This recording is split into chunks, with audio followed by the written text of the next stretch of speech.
English cinema দেখি তো, হ্যাঁ, তার মধ্যে একটি ক্যারেক্টার যেটাকে আমরা ভীষণ ভালোবাসি,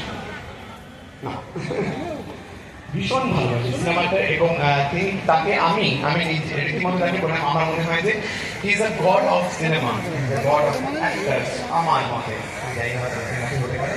তার নাম হচ্ছে চার্লি চ্যাপলিন। নাম শুনেছেন চার্লি?